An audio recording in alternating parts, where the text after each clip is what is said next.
Hello வலிக்கண்ணம்மா. வணக்கம் வணக்கம் friends, வணக்கம். இன்னைக்கு திங்கட்கிழமை காலை நேர வணக்கம். வலிக்கண்ணம்மாக்கு என்ன இன்னைக்கு நாள் கூட மறந்து போச்சா? ஆமாம் ஃப்ரெண்ட்ஸ்.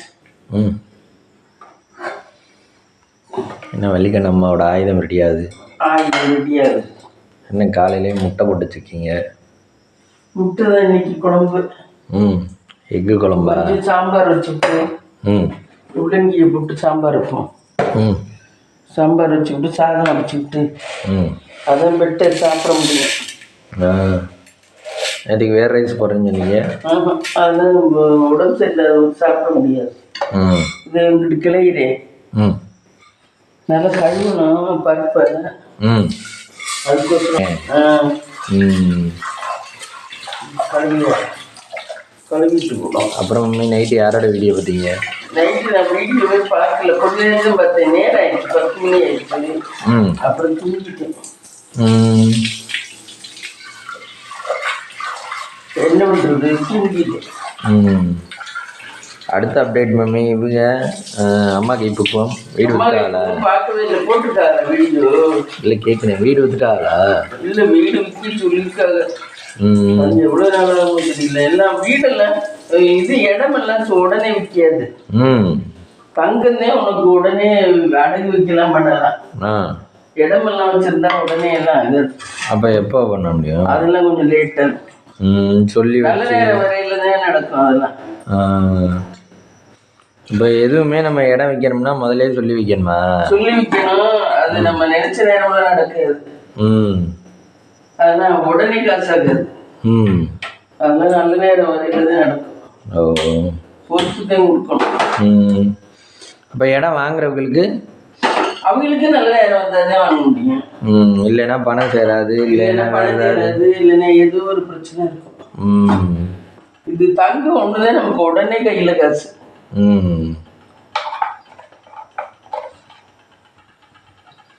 இம்மிடியேட்டா இது அடகு வைக்கலாம், விற்கலாம், என்ன பண்ணலாம். தங்கம் தான் கையில இருக்கு சுத்து. அப்ப எல்லாத்தையுமே இது பண்ணிட்டு நம்ம தங்கமா வச்சுக்கணுமா? ஆமா. கூட காசு கூட இருக்கவங்க இடம் வச்சுக்கலாம். ஆமா. தங்கம் தான் உனக்கு என்னைக்கும் காசு.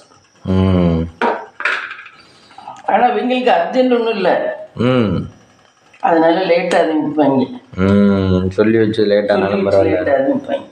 பருப்பு எடுத்துருவோம் கைஸ். பருப்பில் மஞ்சத்தூள் போட்டிருக்கோம். பருப்பை குக்கரில் ஏற்றி வச்சு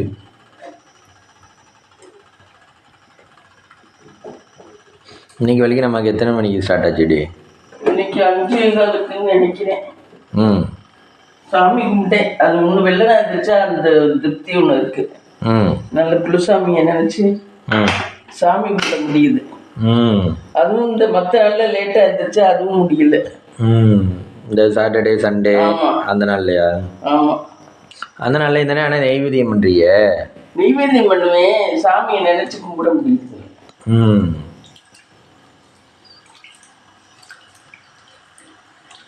ஆனால் சாட்டர்டே சண்டே சீக்கிரம் கும்பிட்டுருவீங்களா? இதுனா லேட் ஆமா?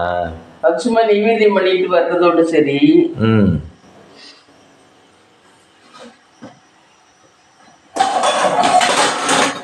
காலையில் பிரேக்ஃபாஸ்ட்டுக்கு மம்மி தோசை மாவு இருக்கு. நேற்று வச்சு சட்னி இருக்கு தொட்டுக்கிறதுக்கு.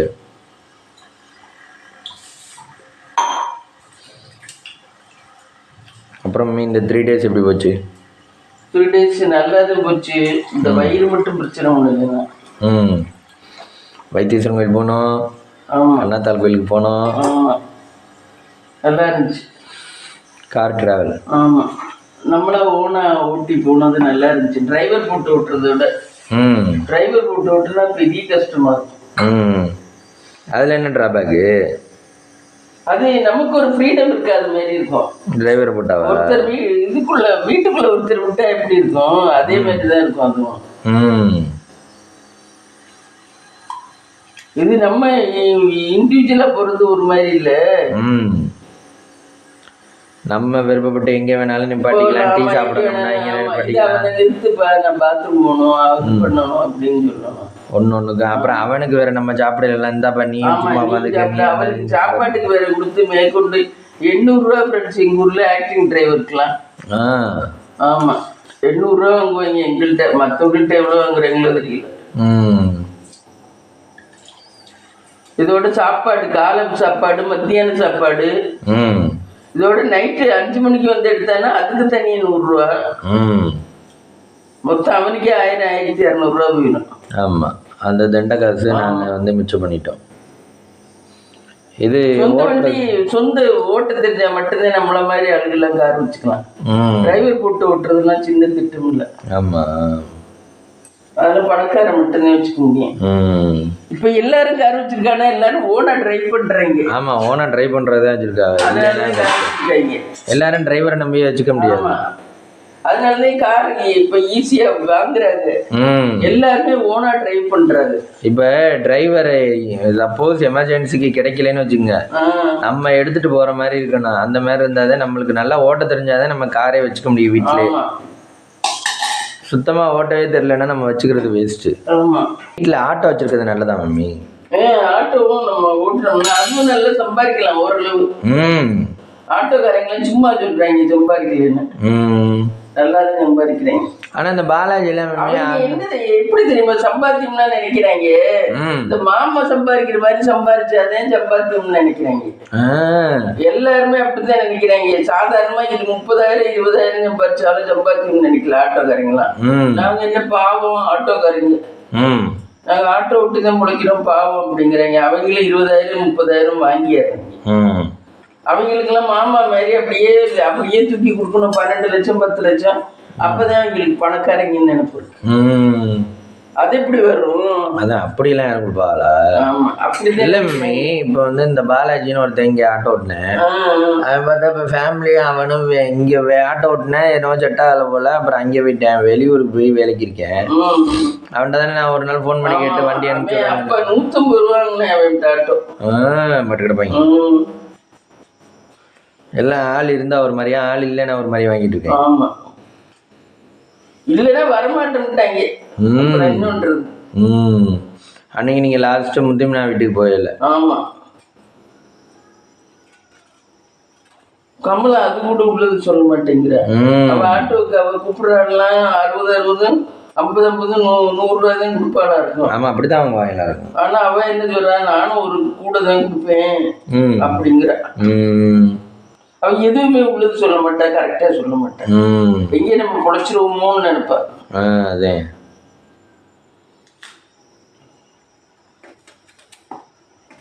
நம்மளுக்கு இந்த கராரா அடிச்சு பேச தெரியாதே மம்மி. இப்போ டிரைவர்கள்ட்ட இருந்தா 50 ரூபா தான் இந்த அப்படி நம்ம கராரா பேச மாட்டோம்ல. எவ்வளோண்ணே அப்படின்னு கேட்போம். அவன் உடனே 70 ரூபா ஆச்சு அப்படிமே. 70 ரூபாயா? எதுக்கு? 50 ரூபா தானே. இல்லை 70 ரூபா அப்படிமே. இப்போ அவங்களா இருந்தால் கமலமாக இருந்தா என்ன சொல்லியிருப்பா, டா 50 ரூபா தான் பிடி அப்படின்ட்டு இருப்பா. நம்ம அந்த மாதிரி கராரா பேச மாட்டோம்ல. அவ பொழைக்கிற மாதிரி அடுத்தவங்க பொழைச்சிடக்கூடாதுன்னு. பயங்கரமான இப்ப மட்டும் இல்ல, பழசுலயே அப்படித்தானா? அவளை உங்களுக்கு எத்தனை வருஷமா தெரியும்? அவ பயங்கரமான இல்லப்பா. எனக்கு அந்த மனுஷன் தெற்கையில இருந்து தெரியும். மனுஷன் தெற்கையில எனக்கு வந்து பணம் கேட்டா, எங்க நம்ம தான் செட்டி விட்டு குடி வாங்கிட்டோம்னா கொடுக்க வேண்டாம்னா. நான் என்கிட்ட பணம் எல்லாம் இல்லை, நான் என்ன அப்படி டாட்டா பில்லவ. அங்க நம்ம கொட்டடியில இருக்கீங்களா? யாரோ சொல்லியிருக்காங்க, ஆளை பார்த்து முனைச்சந்ததான் சொல்லியிருக்கு. பணம் வச்சிருக்காங்க, ஆளு கொஞ்சம் கொஞ்சம் எடுத்துக்குவோம் ஆச்சு கொடுத்தாங்க. நான் ஃப்ரெண்ட்ஸா பழகுறேன், நான் கேட்கக்கூடாது நீ கேளு அப்படின்னு என்கிட்ட கேட்டேன். அவங்கள்ட்ட பணம் கடன் கேட்க மாட்டாளே யார்கிட்ட? கமலத்திட்ட. அவதான் எப்பவுமே பஞ்சப்பாட்டு பாடுறாள். சம்பளம் வாங்கியலே அப்படித்தான் பாடுறா, இப்பயும் அப்படித்தான் பாடுறா.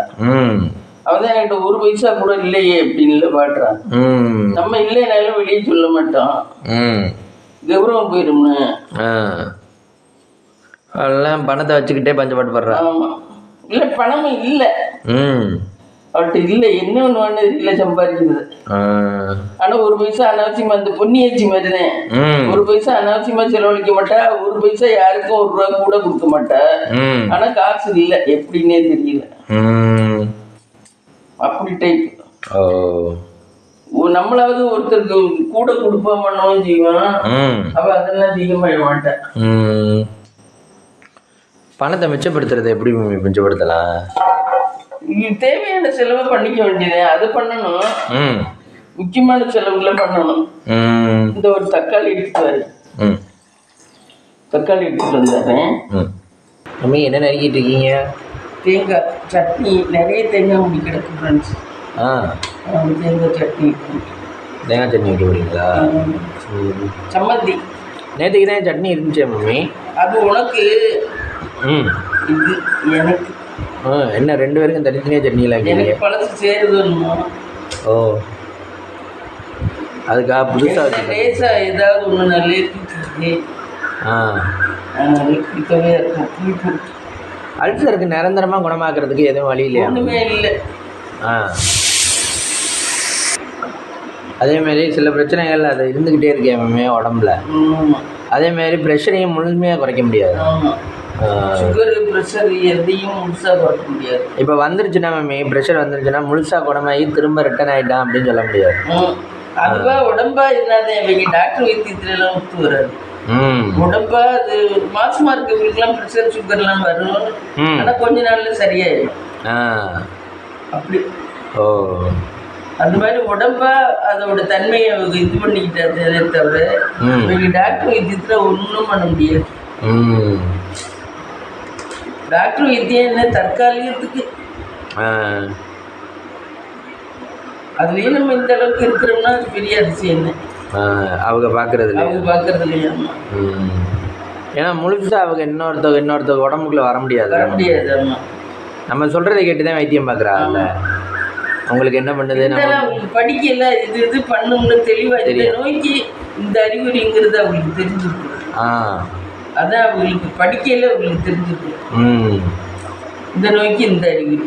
இப்போ காய்ச்சல் வந்தால் சம்டைம் தலைவலியும் வரணும், சம்டைம் வந்து இது லூஸ் மோஷனும் போவோம் அப்படிங்கிற மாதிரி தெரிஞ்சிருக்கும். அவர் அன்றைக்கி ஜிஹெச்சில் உங்களுக்கு இது மாத்திரை எத்தனை மாத்திரை கொடுத்தாரு? ஒன்றுக்கு என்னென்ன இருக்குன்னு கேட்டு ஃபஸ்ட்டு கேட்டார், பிபி இருக்காமா? பிபி இருக்குது சார். சரி அப்படின்னு சொல்லிட்டு போய் பிபிக்கு மாத்திரை கொடுத்தா. அடுத்து சுகர் இருக்காமா? சுகர் இருக்குது சார். அடுத்து ஒன்றுக்கும் ஒரு மாத்திரை யோசிச்சு கொடுத்தா. ஆனால் பரவாயில்ல, பார்த்தாரு நல்லா. சத்த நேரம் உங்களை ரெஸ்ட் எடுக்க சொல்லி. அவருக்கே ஒரு பயம் வந்துருச்சு. எனக்கு ப்ரெஷர் கூடிருச்சு. ப்ரெஷர் கூடுறதுனால பயந்தாரு. எனக்கு ஒன்றா இப்போ ப்ரெஷர் தான் கூடியிருக்கு. ஏன் கோவப்படுவீங்களா? இல்லை, அது பயத்துலேயும் வரும். கோவப்பட்டாலும் வரும், பயத்துலேயும் வருமா?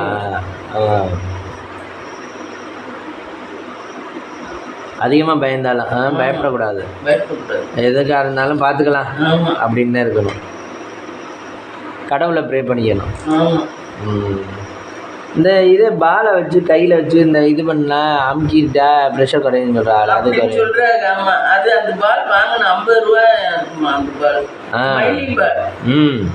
அதை வாங்கி செஞ்சவள. ஆமாம், என்னத்தை செஞ்சேன்னா 100 வருஷமா இதுக்கு போகிறோம். சாதாரண வாழ்க்கையில 100 வருஷம் இருக்கணும் அப்படின்னு தான் பரவாயில்ல. ரெண்டாவது 100 வருஷம் இருக்கிறதுலாம் வந்து இப்போ பி சுஷிலா அம்மா ஒரு ஸ்டேஜுக்கு அன்னைக்கு வந்திருக்காங்க. அவங்களால பாடவே முடியல. 89 வயசா. மக்கள் பாட்டு கேட்குறாங்க, பாட சொல்லி கேட்குறாங்க. அந்த அவங்க பாடின பாட்டை அவங்களால ஒரு லைன் கூட பாட முடியல. திரும்பவே இல்லை. போர்த்திக்கிட்டு அப்படி வந்து உட்காந்துருக்காங்க. ஏன் நல்லா தான் சாப்பிடுவாங்க, வீட்டில் பராமரிச்சுட்டு தானே இருக்காங்க. வயசாயிடுச்சுன்னா அதுக்கு ஃபோன் எடுத்து கொடுக்குறக்கு ஒரு ஆளு. அவங்க கையெல்லாம் ஆடுது, கையெல்லாம் பிடிச்சிக்கிறது. 90 வயசு ஆயிடுச்சுல. ஃபோன் பாடுறதுக்கு இப்படி மைக் எடுத்து கொடுக்க ஒரு ஆளு. அப்படி இருந்தே அவங்களால பாட முடியல. ஒரு லைன் தான் பாடினாங்க. ஆனால் பாலசுப்ரமணியனுக்குலாம் வயசு எவ்வளோ இருக்குது? சாகையில் 75 தான் இருக்கும். அவர் சின்ன வயசு தான். ஆனால் அவர் சார வரைக்கும் பாடிக்கிட்டே தான் இருந்தார். அவர் கொஞ்சம் ஆக்டிவாக இருந்தார். இந்த அம்மாவெல்லாம் ரொம்ப வயசாச்சு. 90 வயசுன்னா அப்புறம் என்ன? அதுக்கு மேல இருந்து பிரயோஜனம் இல்லையே. ஆனா எதவோ வைத்தியம் பார்த்துக்கிறதுனால இருக்குது அந்த மாதிரி. வயசானவங்க கொஞ்சம் பக்குவமாக பார்த்துக்கிட்டு காலையில் 3 வேளை கரெக்டாக சாப்பிட்டுக்கிட்டு ப்ரெஷர் எதுவும் இல்லாமல் இந்த பிள்ளைகளோட பாரங்கள்லாம் எதுவும் எடுத்துக்காம நல்லபடியாக இருந்தான்னா கொஞ்சம் இன்னும் 10 வருஷம் 20 வருஷத்துக்கு வராங்க. இல்லைன்னா அவ்வளோதான், பிள்ளைகளோட பாரத்தை எடுத்துக்கிட்டாங்க. பிள்ளைன்னா அது எதுக்கு தனியாக அது இது பாட்டு செட்டில் ஆகிடணும்.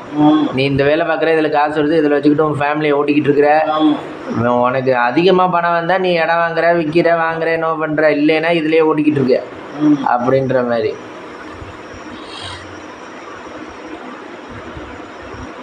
டி சுசிலாமா ஆனால் இது பாடிக்கிட்டு தான் இருக்காங்க. பாடுவாங்க, சூப்பராக பாடுவாங்க அந்த காலத்தில். டி சுசிலா பாட்டுன்னா அப்படி இருக்கும். அதைத்தான் சொன்னேன், வயசு 100 வயசுலாம் இருந்து பிரயோஜனம் இல்லை, அதுக்காக சொல்ல வந்தேன். 100 வயசு இருக்கிறோம்ல, நம்மளால ஆக்டிவா இருக்கிற வரைக்கும் இருந்தா போதும். அடுத்தவங்களை டிபெண்ட் பண்ணி வாழும்போது அது கஷ்டம் தானே. ஆமா, ஒருத்தவங்க மைக் எடுத்து நம்ம பாடி இது என்னத்துக்கு அந்த வாழ்க்கை. நமக்கும் ஒரு மாதிரி ஒரு தெம்பு இருக்காது, நம்மளுக்குமே என்னடா நமக்கு வயசாச்சு அப்படிங்கிற ஒரு ஃபீல் வரத்தானே செய்யும் எங்க போனாலும். ஆமா, நம்மளை கையை பிடிச்சி தாங்குறாங்க, கையை பிடிச்சி கூட்டிகிட்டு போகிறாங்க, இப்படின்னு தானே தோணும். அதுக்காக தான் இளமையிலே காசு எடுத்துக்கிறேன், இளமையிலே எல்லாம் பண்ணிக்கணுன்றாங்க. முதுமை ரொம்ப கொடுமையானது. இப்போ நமக்கு முதுமை வரையில தான் தெரியுது கஷ்டம். உங்களுக்கு இது நாள் வரைக்கும் நீங்கள் சொன்னீங்க எல்லாம் அன்றைக்கி வைத்திய சங்கங்களில் பார்த்துட்டு நாங்களும் இது மாதிரி பிள்ளைகளெல்லாம் தூக்கிட்டு வெயிலில் நடந்துருக்கோம் அப்படின்னு. அப்போ உடம்பு எல்லாத்துக்கும் இடம் எசைஞ்சு வரும். வயசான காலத்தில் உடம்பு எசைஞ்சு வர மாட்டேங்குது. இப்போ நீங்கள் நடக்கணும்னா கூட முடியாது, தனியாக நடக்கணும்னா கூட முடியாது, இதில் பிள்ளைகளை தூக்கிட்டு நடக்கணும்னா. நான் நல்ல நாள்லேயே நல்லா நடக்க மாட்டேன். அந்த ஒரு 15-20 வருஷம் முன்னாடியே நான் நடக்கிறதுனா சொல்லிட்டு போடுவேன். இப்போ நீ சொல்லவா வேணும். ஆனா ஜென்ஸ் நடக்கிறாங்க, நல்லா நடக்கிறாங்க, நல்லா ஆக்டிவா இருக்கிறாங்க. எவ்வளவு வயசுக்கு இருந்தாங்க? 90 வயசுக்கெல்லாம் கூட நல்லா இருக்காங்க ஜென்ஸ். லேடிஸ் தான் எதிர்த்து போயிடுறாங்க. அது ஏன்? அவங்க குழந்தை பெக்கிறனாலன்னு நினைக்கிறேன். அப்ப நிறைய ரத்தம் வீணாயிருது இல்ல. ஆமா ஆமா, அப்படிலாம் இருக்கனாலதான் லேடிஸ். அதே மாதிரி குழந்தை பெற்றுட்டால நிறைய குண்டாயிடுறாங்கல்ல. ஆமா, ஜென்ஸ் அப்படியே இருக்காங்க, கம்பி மாரியே இருக்காங்க. ஓடுன்னா 70 வயசுல கூட ஓடுற ஆள் இருக்கு அந்த மாதிரி கிச்சுன்னு. நல்லா நடக்கிறாங்க, ஆக்டிவா நடக்கிறாங்க ஜென்ஸ். ஜென்ஸுக்கு இந்த தொப்பை மட்டும் போடாம இருந்தா பார்த்துக்கலாம். தொப்பை போடாதவங்க நல்லா தான் இருக்காங்க. ஸ்ட்ரைட்டா தொப்பை போடுறவங்க தான் குமிஞ்சு போயிடும், கூனி போயிடும். நேற்றுக்கு அங்கே கோயிலில் பார்த்திக்கலாம் மம்மி, காருக்கு டோக்கன் அவன் ஒன்றுமே பராமரிக்கல, டோக்கன் வாங்குறேன். ஃப்ரெண்ட்ஸுக்கு இது டோக்கன் அங்கே கார் நிறுத்துறதுக்கு கோயிலை விட்டு ரொம்ப தூரம் தள்ளி நிறுத்தினா கூட டோக்கன் போடுறேன். என் ஃப்ரெண்ட்ஸ் காருக்கு டோக்கன். அது அநியாயமா இல்லையா? சும்மா ஒரு காரை ஒரு இடத்துல நிறுத்துறதுக்கு கோயில் வாசல் கோயில் அங்கே இருக்கு, நம்ம கொஞ்சம் தள்ளியே தான் நிறுத்துறோம். அதுக்கு உடனே டோக்கன் போடுறேன். அப்ப நம்ம அந்த ஏரியா விட்டு இன்னும் கொஞ்சம் பின்னாடி போய் நிறுத்திருந்தா டோக்கன் போட மாட்டேன். இது தண்டம்ல வண்டிங்க இல்லை சம்பாதிக்கிறதுனா இப்படியா சம்பாதிக்கிறது? அவங்க கோயிலுக்கு உலகத்துக்கு வர்றவங்க எதுக்காக வருவாங்க? அவங்க நடக்க முடியாதவங்க, முடியாதவங்க இவங்கெல்லாம் கோயிலுக்கு வருவாங்க. அவங்களுக்காக தான் வண்டியில் வர்றோம். அப்படி வண்டியில் வர்றத வண்டியை நிறுத்தி நீங்கள் டோக்கன் போடுங்கன்னா வண்டியை அந்த இடத்துல குத்தகைக்கு எடுத்துருக்காங்களா அவங்க. ஒரு வண்டி 50 ரூபாய் வண்டி, எத்தனை வண்டி? ஏகப்பட்ட வண்டி. ஆனால் நம்மளுக்கு டோக்கன் கொடுத்துருக்கேன் கையில். டோக்கனை போட்டு கொடுத்துட்டோம்னா அவங்க காசு வந்துடுவாங்க. நான் எவ்வளோடான்னு கேட்குறேன், போய் நிறுத்தின உடனே டோக்கன்னு அப்படின்னு, கார் உங்கள்கிட்ட அப்படின்னு. ஆமாம் அப்படின்னு, இந்தாங்க டோக்கன் அப்படின்னு. எதுக்குடா டோக்கன்? நாங்கள் இது வரைக்கும் சமயபுரத்தில் கூட டோக்கன்லாம் போட்டது இல்லைடா அப்படின்றேன். இல்லை இது டோக்கன் இங்கே அப்படின்னு. சரி அப்படின்னு சொல்லிட்டு டோக்கன் எவ்வளோடாண்ணா? 20 ரூபா, 30 ரூபா, 10 ரூபாயா இருக்குது. இந்த 10 ரூபாய் டோக்கன் அப்படின்னால 50 ரூபாயா? எதுக்குடா 50 ரூபா? அதான் இப்படிலாம் சம்பாதிக்கிறாங்க. அநியாயம். இது சும்மா வேஸ்டா இதுங்கிறத சம்பாதிக்கிறாங்க. 50 ரூபா டோக்கன்லாம் அதிகம் இல்லை மம்மி. 10 ரூபாய் 20 ரூபாய் சும்மா நின்றுக்கிட்டு டோக்கன் கொடுக்குறாங்க. இவனுக்கு என்ன அதில் இது இருக்கு? ஆமா, இடம் ஃப்ரீயா கிடக்கு, அதுலதான் நிறுத்துறோம். நம்ம தள்ளிக்க சொல்லியோ இல்ல நீ இடத்த பகுத்து கொடுன்னு சொல்லியோ நிறுத்தல. இப்ப நீ வண்டி நிறுத்துறதாவது அவங்க ஷெட்டு மாதிரி கட்டி வச்சு 2 வீலர் நிறுத்துறாரு. அதுக்காவது ஒரு நியாயம் இருக்கு. 15 ரூபா 10 ரூபா வாங்குறாங்க, அது வாங்குறது. இவங்க அப்படி கிடையாது, பொது இடம், கோயில் இடம். ஆமா, புது இடத்துக்கு போய் 50 ரூபா வாங்குறாங்க வண்டி, கார் நிறுத்த. அதான் எல்லாரும் கொடுத்துட்டு தான் போறாங்க. நாங்க அப்புறம் மாறிட்டாங்க, எதுலயுமே கட்சி கட்டல. ஆமா, சரி. நீங்க கோயில்லையுமே பாருங்க, நின்றுகிட்டு இருந்தீங்க, கோயிலுக்குள்ள யாருமே எந்த சத்தமே போட மாட்டேங்குதுங்க பாருங்க. எந்த கம்யூனிட்டியா இருந்தாலும் கோயிலுக்குள்ள வந்த உடனே சத்தம் போடாதீங்க, சத்தம் போடாம இருக்கணும், அமைதியா சாமி கும்பிட்டு போகணும், எல்லாரும் முன்னே கும்பிடணும். அது மாதிரி இதுக்கும். ஆனால் இப்படி எல்லாரும் கொடுத்துட்டு போகிறனால தான் உரிமையாக கேட்குறேன்ல. எல்லாரும் என்ன நினைக்கிறாங்க, கோயிலுக்கு போயிட்டு நம்ம யார்ட்டையும் சண்டை அடிச்சுட்டு வரக்கூடாது, புண்ணியத்தை தேடிட்டு வரணும். அதனால கோயில்ல எல்லாம் யாருமே விவாதம் வச்சுக்க மாட்டாரு. விவாதம் பண்றதுக்குன்னு ஒரு இடம் இருக்கு, அங்கேதான் பண்ணலாம், எல்லா இடத்துலயும் பண்ணலாம். இப்போ காய்கறி கடை, இப்போ மீன் மார்க்கெட்டு, இந்த மாதிரி இடங்கள்ல நம்ம வந்து விவாதம் பண்ணலாம். அதுவும் யார் பண்ற அந்த காலத்துல சொன்ன காசுக்கும் வாங்கிட்டு போறீங்க. மீன்ல 200 ரூபாயா சம்பாரிச்சு வாங்குறீங்க, இருக்க சொந்தையாவது இழந்துட்டு போயிடுறாங்க இவங்கள்ட்ட. இல்லை மம்மி, மீன் 200 ரூபாயா, பார்த்தா இந்த மீன் எவ்வளோங்க 200 ரூபாயா அப்படின்னா சரி கொடுங்க 200 ரூபாய்க்கு அப்படின்னு வாங்கிட்டு போயிடுறாங்க. இப்போ காலம் அப்படி மாறி போச்சு, அந்த காலம் மாதிரி பேரம் பேசுறதுலாம் கிடையாது. ஏதாவது ஒன்று சொன்னா சரி இது சரிதான் பொறுப்பு கொடுத்துதான் ஆகணுங்கிற மாதிரி எல்லாரும் கொடுத்துட்றாங்க.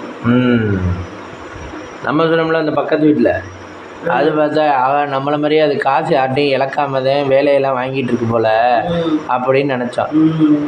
அப்புறம் பார்த்தா திடீர்னு ஒரு நாள் சொல்லுது 10,000 ரூபா அந்த கொத்தனாருக்கு கொடுத்துருக்கேன், சின்சியராக வேலை பார்த்துருக்கேன்.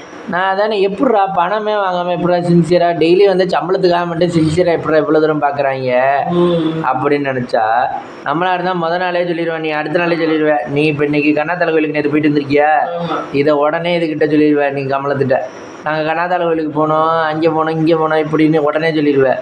அவளுக்குன்னா என்ன, நான் 6 மாதம் கழித்து சொல்லுவாளுங்க, நாங்கள் போன வாரம் கண்ணாத்தலை கோயிலுக்கு போனோமே தெரியாதா அவனுக்கு, சொல்லவே இல்லை நீங்கள் போனதே அப்படிங்கிற மாதிரி. நம்மளா இருந்தால் உடனே எல்லாம் சொல்லிடுறோம். வைத்தீஸ்வரன் போயிட்டு வந்ததை இந்த உடனே சொல்லிட்டீங்க, அவங்க கேட்டாலும் நீங்களே சொல்லிட்டீங்களா?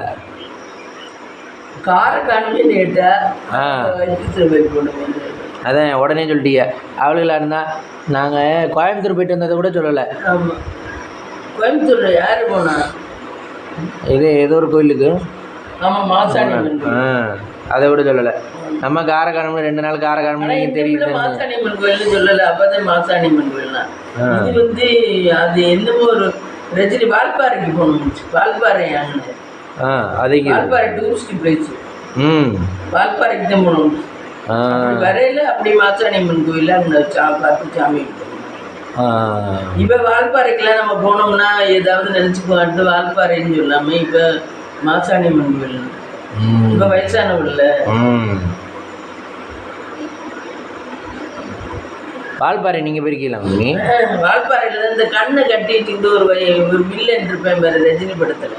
ஆமா, அது வால்பாறை இல்லை, வால்பாறை தான் அன்னைக்கு ஷூட்டு. அந்த வால்பாறையா இருக்கும். உங்களுக்கு எப்படி தெரியும்? அந்த படத்துல போட்டிருப்பேங்க வால்பாறை, ரஜினி படத்துல அது பார்த்துருக்கு. ஓ, வால்பாறையிலேருந்து அவனை ரஜினியை கொள்றதுக்காக வண்டி. வால்பாறை எங்க சேலத்துக்கிட்ட இருக்கா? கோயம்புத்தூர் மாசாணியம்மன் கோயில் கிட்ட தான், பொள்ளாச்சி கோயம்புத்தூர். ஓ, அங்கே. அப்புறம் ஏற்காடு சொல்லுவீங்க நீங்கள், ஏற்காடு பெஸ்ட்டா வால்பாறை பெஸ்ட்டா? ஏற்காடு. ஏற்காடு தனியே, ஏற்காடு சேலம், ஏற்காடு. இது வந்து கோயம்புத்தூர் பொள்ளாச்சி கிட்ட. வால்பாறை அங்கே என்ன இருக்கும்? பாறைகள், அங்கே என்ன இருக்கும்? பாறைகள், வேற என்ன இருக்கும் தெரியல. அது என்ன இருக்குன்னு தெரியல. டூரிஸ்ட் பிளேஸ் தான் போட்டுருக்கோம் வால்பாறை. நம்மளுக்கு தெரிஞ்சதெல்லாம் ஏற்காடு, கொடைக்கானல், ஊட்டி, மூணாருக்கு அந்த பிள்ளை சொல்லுது. இப்போ வந்தீங்கன்னா உங்களுக்கு தங்குறது ஃபெசிலிட்டிஸ் எல்லாம் பண்ணி வச்சுக்கிட்டு வாங்க, இல்லைன்னாக்க ரூம் கிடைக்க மாட்டேங்குதா தங்குறது மூணாறுலையா? அதனால நீங்க எல்லாம் புக் பண்ணிட்டு கரெக்டா வந்த உடனே ரூம் போற மாதிரி வாங்க. இல்ல எனக்கு மழை வேற ஊத்திக்கிட்டே இருக்கு, ரூம் வேற கிடைக்க மாட்டேங்குது, அதனால புக் பண்ணிட்டு வாங்க யார் வந்தாலும் அப்படின்னு ரொம்ப இதுவா சொல்லுங்க. யாரு? இடுக்கி. இடுக்கி. ஏமா இடுக்கிட்ட சொன்னா சொல்றாங்க ஆர்டர் பண்ணி புக் பண்ண சொல்றாங்களாம். அது புக் பண்ணா இது இல்லைங்கிறாங்க. ஆனா நிறைய பேர் அதை வந்து பாக்குறாங்க, கோயம்புத்தூர்ல இருந்து வந்து பாக்குறாங்க, சென்னையில இருந்து வந்து பாக்குறாங்க, பசங்களே அக்கா அக்கான்னு வந்து பாக்குறாங்க, அவங்களோட எல்லாம் ஷூட் எடுத்துருக்கு. அதான் தமிழ் நல்லா பேசுறாங்க. தமிழ் நல்லா பேசுது. அது பேசுறதுக்கு தான் அது நல்லா பேசுறதுனால தான் அதுக்கு காசு. அது நல்லா பேசுறது, ஃப்ளூவெண்டா சூப்பரா பேசுது. நான்லாம் அதெல்லாம் பத்தாது. அது நல்லா என்னென்ன பேசணுமோ தோதா பேசுது. இப்போ அடுத்தடுத்த வார்த்தை வந்து தோதா. இதை பண்ணுங்க. இப்போ வந்து இந்த இது தேங்காய் கொட்டை வச்சுக்கிட்ட நாட்டோம்னா தேங்காய் கொட்டை வச்சுக்கிட்ட நாட்டிங்கிட்ட வைங்க அப்படின்னு. அதுக்கப்புறம் அந்த சத்தகத்தை எடுங்க. ஒரு 10 வாசகம் பேசி ஹஸ்பண்ட் நான் பேசுற மாதிரி தான் பேசுறாரு. இது நல்லா பேசுது சூப்பரா. இது பர்த்டே கொண்டாடுறவங்களுக்குலாம் இறைவனோட ஆசையும் எங்களுடைய ஆசையும் உங்களுக்கு உண்டாகும் அப்படின்னு. அதான் ஒரு லைஃபோட பொருந்தின மாதிரி ஒரு பேச்சா இருக்கு, பொறுப்போட பேசுது. அதனாலதான் அதுக்கு இவ்வளவு ஃப்ரெண்ட்ஸ் வந்துருச்சு. நல்ல இப்போ நம்ம பேசுறதெல்லாம் கொஞ்சம் வெட்டி விட்ட மாதிரி பேசுகிறோம். இதை பண்ணிட்டோம், இதை பார்த்துட்டோம் அப்படின்னு.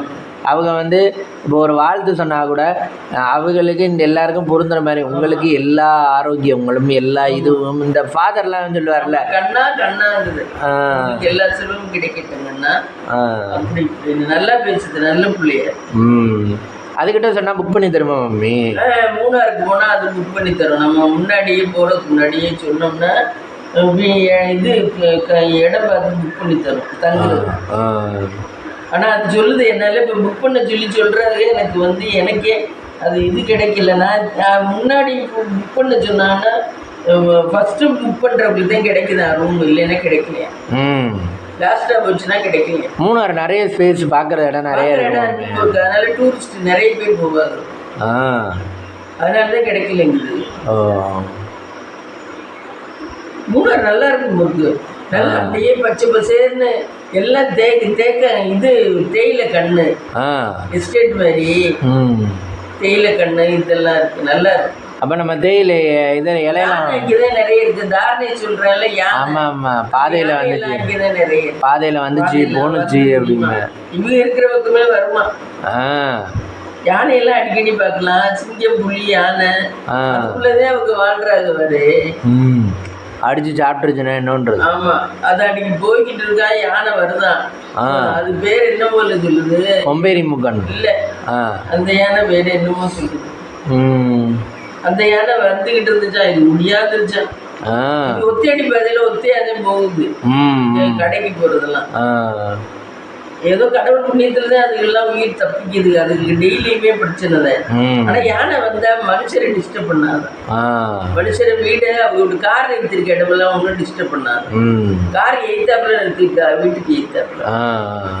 யானை அதை டிஸ்டர்ப் பண்ணாதே பண்ணுமா.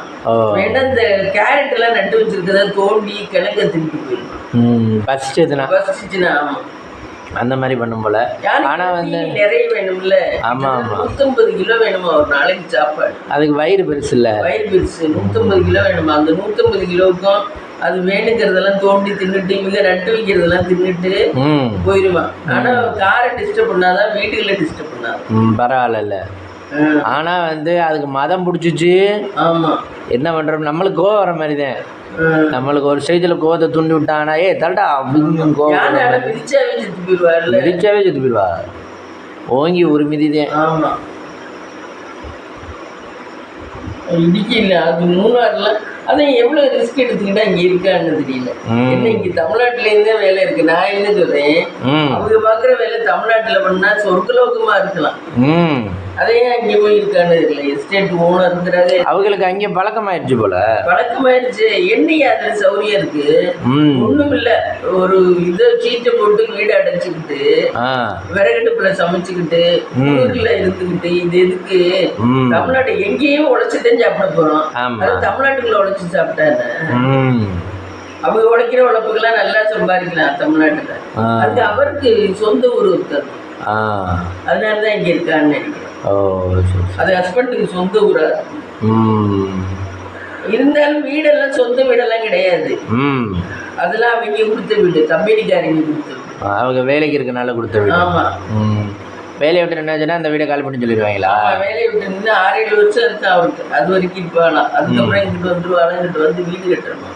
ஓ திருநெல்வேலி பக்கம். ம் அது சொந்த ஊர் திருநெல்வேலியா? திருநெல்வேலி. ஆமா. ம் எதுக்காக அங்கே போயெல்லாம் இருக்கானது இல்லை. தன்னை வருத்திக்கிட்டு இருக்கிறது வாழ்க்கை என்ன, ஒரு நாளா 2 நாளா, 50 வருஷம் 60 வருஷம் ஓடணும். அந்த நாளைக்குள்ள நம்ம உள்ள சந்தோஷத்தை அனுபவிச்சுக்கிட்டா தானே பரவாயில்ல. என்ன என்ன நான் சொல்றது. அப்புறம் நமக்கு டைம் கூட, கடவுளே நான் சந்தோஷமா அனுபவிக்கல, எனக்கு கூட டைம் கூட, நான் சந்தோஷத்தை அனுபவிச்சுட்டு வந்தாருன்னா கடவுள் கொடுப்பாரா? கிடையாது, கொடுக்க மாட்டாரு. அப்ப இருக்கிற டயத்துக்குள்ள நம்மளும் தான் எல்லாரும் மாதிரி என்ஜாய் பண்ண வாழ்ந்துட்டான்னா தமிழ்நாடு சொந்த பூமி தான்.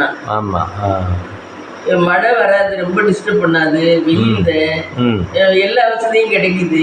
வெயிலுக்கு ஏசி போட்டுக்கலாம். ஆமா, எல்லா வசதியும் கிடைக்குது. இதுதான் சொந்த பூமி. டிஸ்டர்ப் பண்ணாத லைஃப் வேணும். ஆமா, டிஸ்டர்ப் பண்ணாது. அங்கே மழை ஊற்றிக்கிட்டே இருக்கும், எங்கேயும் போக முடியாது, நினைச்சுக்கிட்டு போகணும் முடியாது, சகதி. கர்மம். அதுல எல்லாம் போராடி அதுல மட்டும் என்ன சம்பாதிச்சு என்ன பெரிய டாட்டா பிள்ளை வேணாது. ஆமா, நார்மல் லைஃப் தான். ஆமா, நார்மல் லைஃப் தான். 3 வேளை சாப்பாடு கூட இருந்தா கூட சரின்னு போகலாம். நிறைய 10 லட்சம் 15 லட்சம் கிடைக்குதுன்னா கூட இருக்கலாம். ஏதோ ஒரு நம்ம ஒரு கஷ்டப்படுறோம்னா அதுல ஒரு ஆதாயம் வேணும். ஆமா, ஆதாயம் இல்லாம கஷ்டப்படுறது இருக்கு. அது என்னமோ தெரியல. அவங்க இவ்வளவு தூரம் பேசுறது இவ்வளவு திறமையா இருக்கு. ஆனா அது ஏன் அங்க இருக்கான்னு எனக்கு புரியல.